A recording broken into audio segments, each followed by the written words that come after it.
hoje e nós vamos conversar com a professora de Ciência Política da Universidade Federal do Rio de Janeiro e coordenadora do Laboratório de Partidos, Eleições e Política Comparada, Maíra Goulart. Bom dia, Maíra. Bom dia, Glauco. Tudo bem? Tudo certo e você? Comigo aqui tudo bem. Maravilha. Maíra, ontem, devido ao quórum que foi considerado insuficiente pelo presidente da Câmara, Arthur Lira, 427 dos 513 deputados presentes ali por volta das 7h30 da noite, esse quórum acabou fazendo com que ele adiasse para a próxima terça a votação da PEC, que tem muitos nomes, né? Foi apelidado de muita coisa, PEC dos auxílios, dos benefícios, PEC das bondades, enfim, mas que em ano eleitoral acaba criando alguns benefícios para a parcela mais pobre da população e também para algumas categorias profissionais.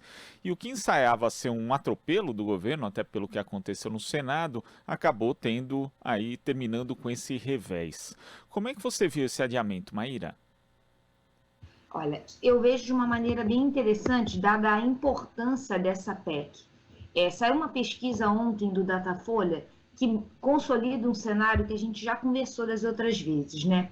Eles chamam de vulneráveis a parcela da população brasileira que tem renda insuficiente e renda instável. Se a gente considerar nessa população, o Bolsonaro tem quase 1/3 só dos votos do Lula. O Lula teria 3 vezes mais votos em relação a essa população.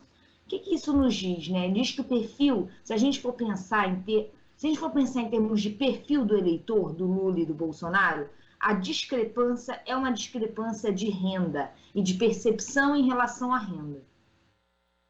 Eleitores pobres que se percebem como vulneráveis, eu gostei desse nome, porque antes eu estava usando o nome subalterno, quem de alguma maneira se percebe subalternizado, mas esse termo vulnerável é ainda melhor. Quem se percebe vulnerável economicamente vota no Lula. E o Bolsonaro está tentando, por meio desses auxílios, são 2 tipos, né? São aqueles que querem atingir essa população que se percebe vulnerável economicamente e outros que são auxílios e outros tipos de benesses econômicas para nichos específicos nos quais o Bolsonaro já tem uma boa entrada, como é o caso dos caminhoneiros, como é o caso dos policiais federais. Então, tem uma série de medidas que o Bolsonaro está tomando nesse momento de campanha, que estão sendo adotados para tentar ir em pontos, né, em que ele considera estratégicos para reverter o seu posicionamento na corrida eleitoral. E aí fica aquela questão, Maíra, vai dar certo? Porque quando eu fico imaginando, né, justamente essa parcela dos vulneráveis sente a diferença em relação, principalmente quando faz a comparação com o período dos 2 governos do ex-presidente Lula, que tinha ali não só a inflação mais baixa, mas política de valorização do salário mínimo, políticas sociais mais bem estruturadas, como eram o próprio Bolsa Família, esse tipo de ação, né, que fica um pouco evidente, inclusive, que era uma ação que, inclusive, quando a gente vai para o passado ver que Bolsonaro não queria nem fazer o auxílio ali, propôs um auxílio de R$ 200, depois isso foi modificado na Câmara. Você acha que isso tem um efeito realmente mais incisivo nessa parcela da população? Então, o que a gente pode falar eu tenho sempre muita dificuldade de fazer especulações sobre o futuro, futurologia, né? Mas a ciência política ela pode falar sobre o que já aconteceu. E o que já aconteceu as populações que ganharam os auxílios, elas não votam proporcionalmente mais no Bolsonaro, né? Então, não há um efeito de reversão de votos até agora observado em relação a auxílios concedidos diretamente à população. Então, não se observa até agora o efeito esperado nesse tipo de medida. A população ainda identifica esse tipo de medidas com o Lula, com o governo do Partido dos Trabalhadores, como você bem falou, porque esse governo ele não se caracterizou apenas por questões pontuais, auxílios pontuais, mas por uma opção generalizada pela classe trabalhadora, pelos vulneráveis, que se vê nos aumentos do salário mínimo, que se vê na consolidação do Bolsa Família enquanto um projeto, um programa estruturado, com tecnologias informacionais próprias. na reestruturação do SUS, no aumento na expansão absurda das universidades e entrada de classes populares na universidade. Mas não é só isso, Glauco, eu quero muito ressaltar. O Bolsonaro, como vocês já sabem, a minha pesquisa, ela é uma pesquisa que diz respeito à trajetória legislativa do Bolsonaro. Bolsonaro, ele passou 7 mandatos consecutivos na Câmara dos Deputados, delineando, se apresentando como um representante de classes médias, de empresários, de classes médias e altas, né? De militares, que são servidores públicos muito bem remunerados.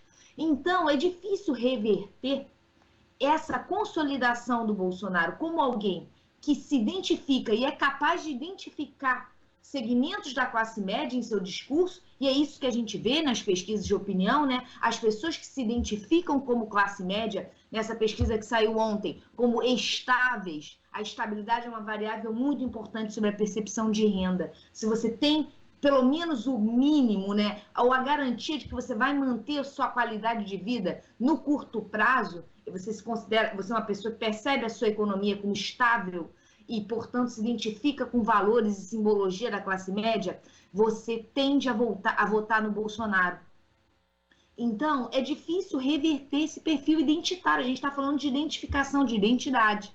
E o Bolsonaro consolida-se como alguém que representa e é capaz de atrair pessoas que se entendem como sendo de classe média, como sendo, de alguma maneira, vencedores. E curioso também que essa PEC, como você mencionou, ela pega 2 segmentos ali da classe média, né? No caso, caminhoneiros e também taxistas, que foram aí base de apoio do presidente Jair Bolsonaro em 2018. E essa tentativa, na verdade, é menos para resgatar voto, mas mais para resgatar um engajamento, Maíra, ou seja, que essas pessoas, na verdade, voltem a falar bem do presidente Jair Bolsonaro para apoiá-lo também na reeleição? Exato. Outra coisa que a gente sempre conversa aqui, o Bolsonaro, ele atua em nichos, polos, segmentos da população que são capazes de serem radicalizados e servirem como replicador. Replicador de quê?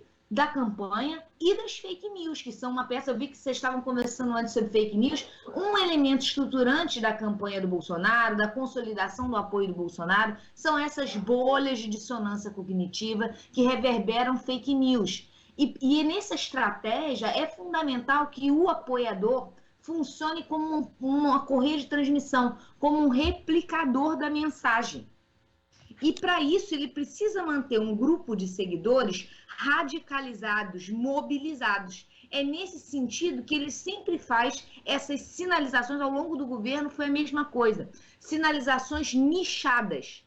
Bolsonaro não é alguém que fala para o eleitor médio. Esse eleitor médio que ele tende a estar no centro do espectro ideológico e que até Bolsonaro foi o grande objeto, né, dos discursos das lideranças políticas. Bolsonaro ele fala para segmentos específicos que são capazes de serem ativados pelo seu discurso e servir de correia de transmissão das suas ideias. Agora, falando desses segmentos que são ativados justamente pelo discurso de Jair Bolsonaro, Maíra, ontem nós tivemos um ato com a presença do ex-presidente Lula na Cinelândia e depois, ali cerca de 1 hora depois do ato, um explosivo caseiro foi atirado do lado de fora dos tapumes ali que limitavam a área destinada ao público. Também ontem o carro do juiz que mandou prender o ex-ministro Milton Ribeiro foi atacado em Brasília. A gente sabe que a violência é algo, infelizmente, característico, algo característico inerente à sociedade brasileira, à nossa história, à violência política também. Mas preocupa ainda mais essa eleição pelo clima que está sendo armado, pelo tipo, inclusive, de invocação, né, que é feita por Bolsonaro, por também, até mesmo por seus filhos, por aliados, em relação a justamente a questão da lisura das eleições. Você acredita que essa violência política tem que ser alvo de mais atenção ainda em 2022? Olha, são 2 elementos aí que eu acho muito importantes. O primeiro é institucional, uma retórica consolidada não só durante o governo. Lembre-se, Bolsonaro falava mal das urnas eletrônicas e do processo eleitoral, do sistema político brasileiro, das instituições políticas, do Congresso, Judiciário, durante seus 7 mandatos consecutivos. Então, ele vem há décadas desmoralizando as instituições políticas brasileiras. Isso é claro que favorece, cria um ambiente propício à proliferação de contestações do resultado das urnas. Bolsonaro também é alguém que mobiliza a violência na construção desse perfil identitário. É um perfil identitário que está associado ao uso da força, ao uso de armas, ao uso de uma retórica de violência, a da porrada aqui, a bater aqui, soco ali. É uma retórica militarista que envolve violência e isso cria um ambiente simbólico que retroestimula a violência. Terceiro ponto que me vem agora, Bolsonaro é alguém que atua através do ressentimento. Muito, assim como o Trump, populismos de direita mobilizam esses sentimentos de ressentimento daquelas pessoas que, de alguma maneira, se sentem incomodadas pelo novo. Seja um novo entendido em novas formas de família, seja um novo entendido como um processo de mobilidade que permite que camadas anteriormente não tinham acesso a determinados tipos de bem de consumo e passam a ter a ideia da empregada doméstica indo para Miami, do pobre andando de avião, do pobre indo na churrascaria. Aqueles que se sentem ressentidos com isso, ou se sentem ressentidos porque a sua filha quer namorar uma menina e seu filho quer namorar um menino, quem está ressentido tende a votar no Bolsonaro. E o ressentimento também principalmente quando essas pessoas se sentem acuadas, por exemplo, como ocorreu ontem, que a gente teve, e é interessante salientar isso, Glauco, a gente teve uma manifestação com muita gente na Cinelândia. Eu estava lá, eu vi a cobertura com drone, era muita gente, muita gente. E isso desperta ódio por parte desses segmentos que são ressentidos. Quando eles verem que o resultado das eleições está se consolidando desfavorável, eu tenho medo pelo uso da violência, sim. É algo para as instituições ficarem atentas.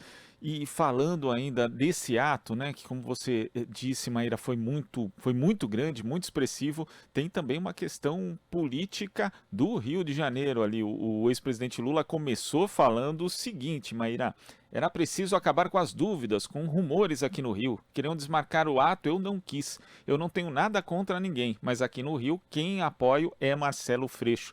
Isso por conta, inclusive, dessa indecisão em relação à vaga de candidato ao Senado na chapa de Marcelo Freixo, se Alessandro Molon ou se André Siciliano. Você acha que isso pode ser o começo do fim desse imbróglio que ainda está pegando aí na campanha do Rio de Janeiro, Maíra? Olha, eu achei que o Lula não se manifestou em relação à questão do Senado. E essa fala dele, de apoio ao Freixo, em nada contribui para suavizar essa questão. Porque a especulação não era se o Lula ia apoiar o Freixo.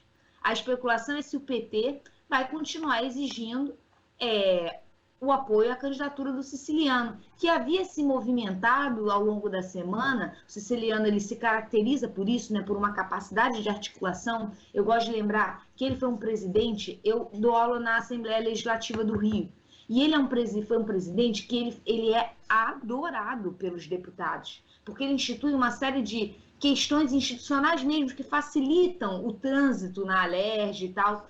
Então ele foi capaz, inclusive, de compor uma negociação que teria convidado o atual prefeito e político mais popular no momento no Rio de Janeiro, que é o Eduardo Paes. Especulou-se que ele poderia, inclusive, manifestar um apoio ao Lula no primeiro turno. Siciliano colocou isso na mesa.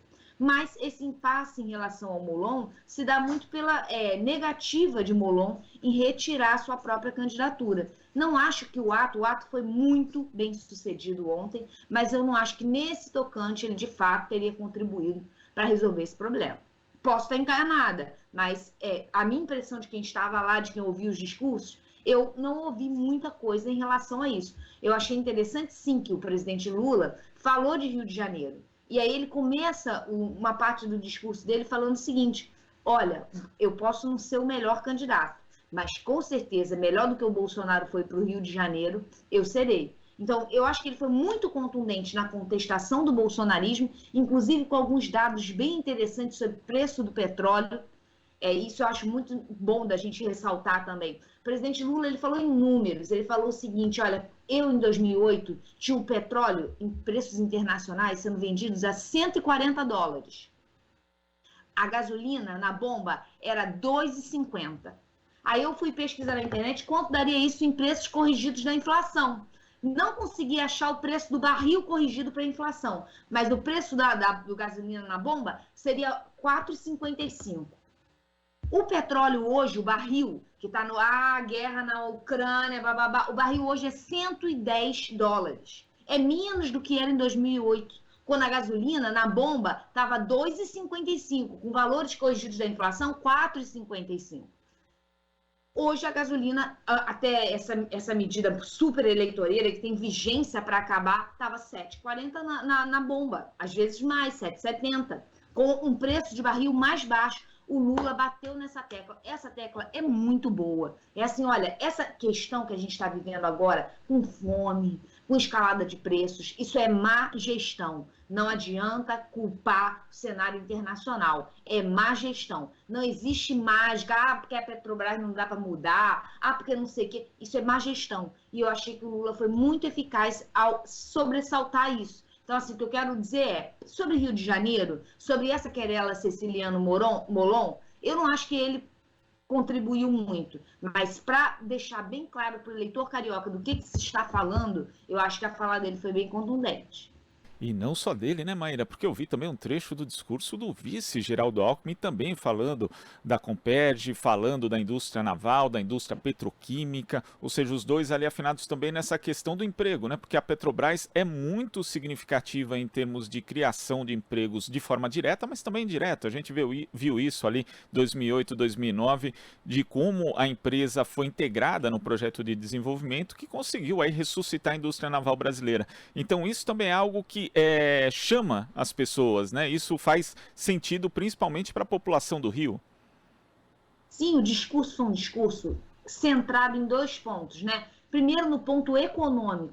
Todos eles falaram de economia, falaram de lembrar uma memória de gestões, a gente está falando de gestão de política pública, que geraram um conforto econômico em termos de empregabilidade, em termos de salários reajustados, muito melhor do que a situação atual, em que se falou, e eu achei bem interessante, se falou bastante de fome. No Rio de Janeiro, isso foi o Freixo que falou, nós temos 3 milhões de cidadãos com fome. Então, Lula falou da experiência dele com fome, Lula falou da sua experiência na pobreza extrema, e isso foi rememorado como que boa parte, a imensa maioria dessas pessoas que estão com fome hoje não estavam com fome até 2016. A gente não estava falando de 20 anos atrás, a gente está falando de uma memória viva. Então, isso foi um ponto. Outro ponto que eu achei interessante Lula falou muito de família, de Deus, de casamento, mobilizou a Janja o tempo inteiro para tentar deixar claro de que não há essa oposição de existe um candidato da família, um candidato que não é pela família. Lula se apresentou como aquilo que ele é, né? Um homem heterossexual e que tem uma identificação com um modelo clássico de família e recorreu muito a isso para tentar captar esses eleitores que se identificam com modelos tradicionais de família. Daí esse papel da Janja, do casamento, ter sido tão importante. E ele estava lá, e ela estava lá, e eles ficaram o tempo inteiro juntos e sinalizando nesse sentido. Maíra, queria agradecer a sua participação aqui no Jornal Brasil Atual de hoje. Até a próxima. Tchau, tchau, gente. Boa sexta-feira, até a próxima. Igualmente. Conversamos aqui com a professora de Ciência Política da Universidade Federal do Rio de Janeiro e coordenadora do Laboratório de Partidos, Eleições e Política Comparada, Maíra Goulart. Você está ouvindo Jornal Brasil Atual.